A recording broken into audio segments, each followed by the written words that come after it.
Welcome to Xero Hero, a short video blog from HBA Encompass aimed to make your Xero journey easier. Please note that all the slides today have been created from existing Xero training videos.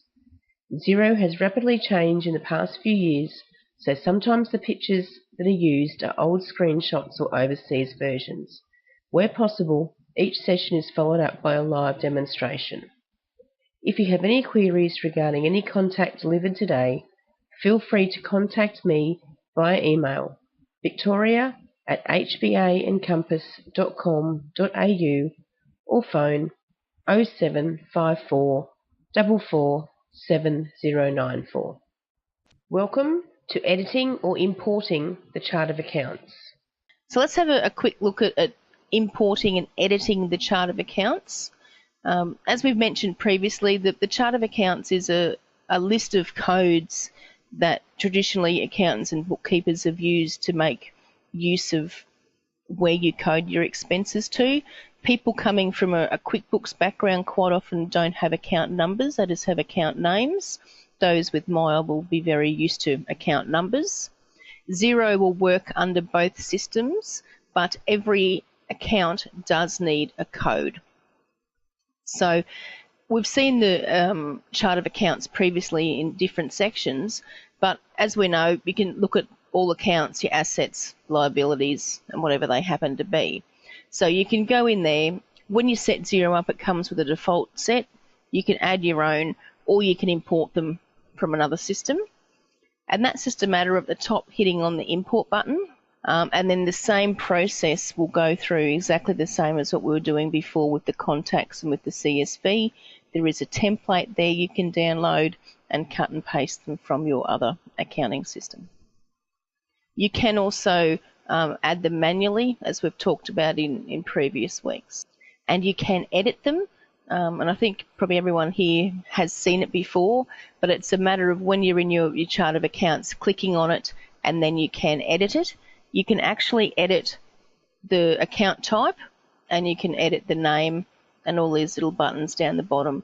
But of course, don't forget to hit save when you're finished, or it doesn't happen. Deleting accounts is the same process. You just click on it and hit delete. If there's transactions in that account, it won't delete it, but it will archive it. So that means that those amounts will still show up on your reports, but it'll stop you being able to post entries to it in the future.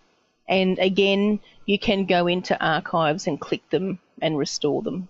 Going back to the importing side of it, if you click on import, there's a demo CSV file which comes up, and then it's just a matter of either over-typing it or cutting and pasting what you want into your account codes. Again, the headings need to stay there. So the code is what you want it to be, the name is what you want it to be, the type are the same as the types when you manually import it, the tax code, a description if you want to put a description, you don't necessarily need that one.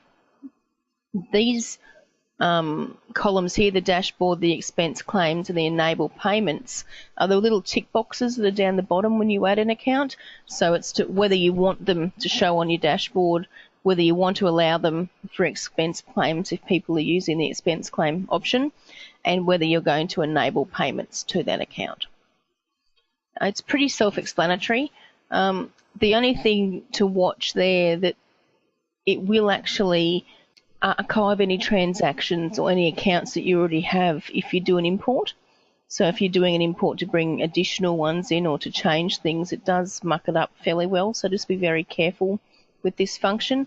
It's extremely good when you're first starting your Xero file, but trying to import a chart of accounts once you've already used it for a while makes it really, really messy. My name's Victoria Berry. I'm one of the directors of HBA Encompass. So if you need to contact me, my email address is victoria@hbaencompass.com.au, or of course our phone number is 0754 44 7094.